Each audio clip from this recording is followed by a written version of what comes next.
Oh, you know what time it is, my growth mindset. Math side maniac. Panthers.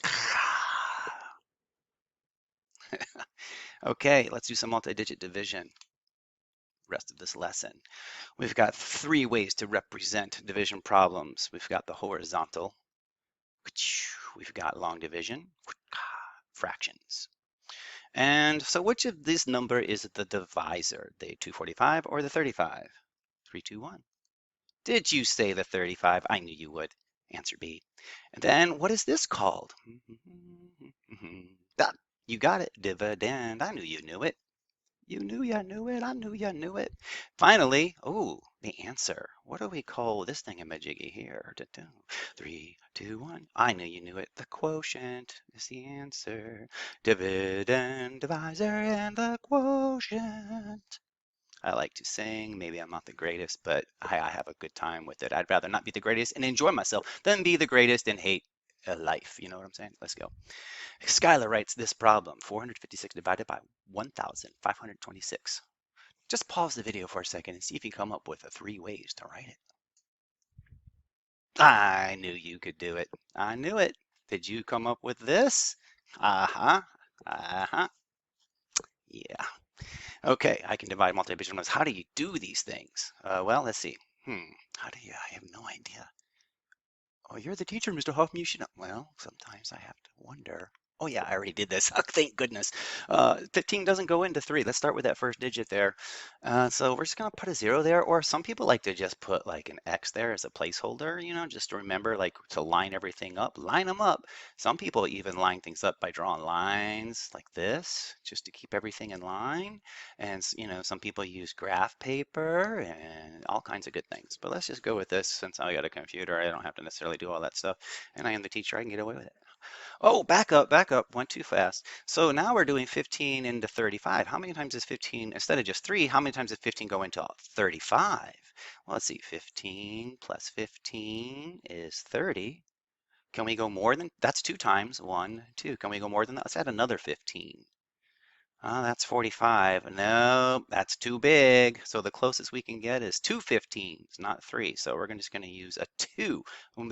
We'll put that 2 right up here. Some people say, wait a minute, that's repeated addition. I'm in 6th grade. I'm sophisticated. I'm going to use that thing called multiplication. Yeah, so in other words, 15 times something gets us close to 35 without going over. Let's try it that way. 50 times 1, can we go higher? Yeah, we can go higher. This is like the price is right. Who can get the closest without going over? 30. Can we go higher? No. 45. Too high. See, 45 is called the product, just in case you're wondering. And this 3 here is called a factor. And so is this 15. It's called a factor. So what factor by 15 gives us the closest to 35 without going over? That would be the 2. You are the winner. We put that factor on the top, put the factor on the top, right above that 35. Remember, we got the 0 keeping us honest. Because if we don't have that 0 there, we might try to put the 2 here. If we put the 2 here, that's a big problem. No, no, no, not in my house, not today. Okay. We're going to put that product right down on the bottom, right underneath that 35, so we can see what's left over. If we did 15 plus 15, that's 30, but we're trying to get close to 35. So what's left over? Well, that's just subtract it, right? We get a 5 left over. So there it is. Now, let's try that multiplication. We're sophistication. Multiplication, sophistication with multiplication.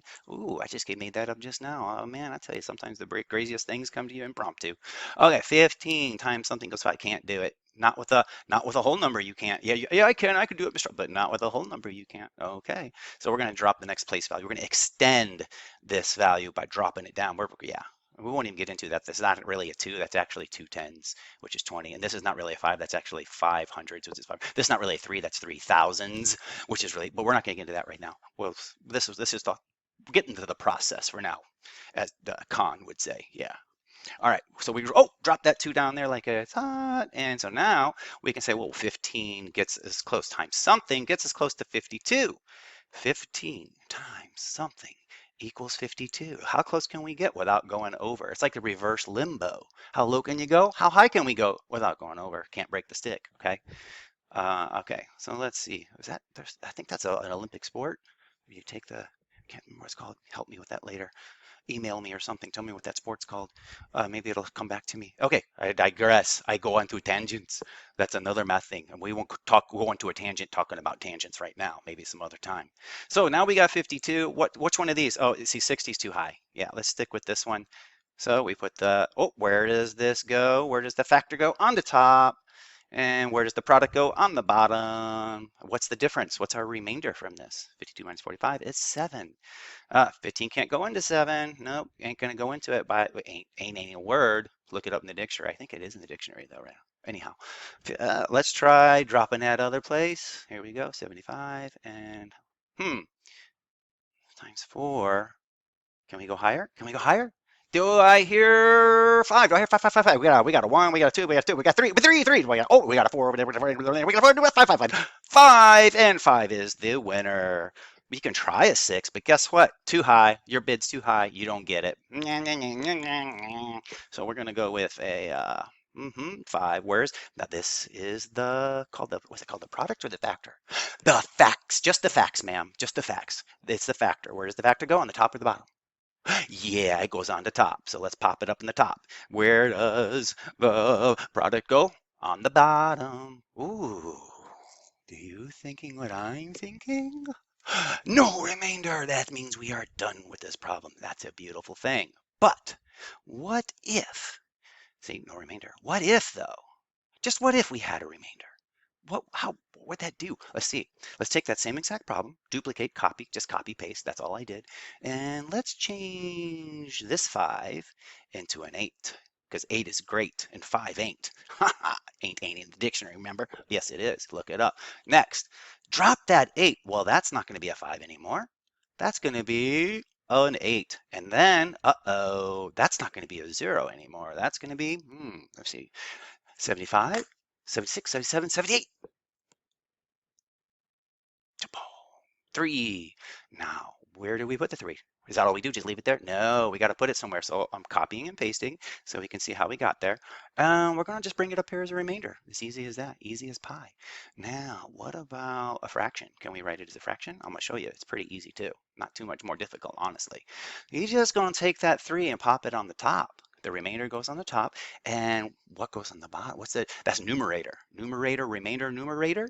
Denominator is going to be the dividend. Nope, divisor. Divisor. I almost forgot what it was called for a second. Yeah, this thing right here. This is called the divisor. The dividend is what's on side. This is the dividend here. All right, so is that it? Oh, wait, if you really want to take it to the next level, and you can just go crazy with this. You can reduce that 3/15 into 1/5, and now we are done, and just keep swimming. Just keep swimming. What do you do when you get confused? Just keep swimming. Just keep swimming, or call Mr. Hoffman. Just keep swimming. Just keep swimming, or call Mr. Hoffman. Just keep swimming. Just keep swimming. There's my information for you. On a more serious note, we'll see you next time. When you don't get it, just keep swimming.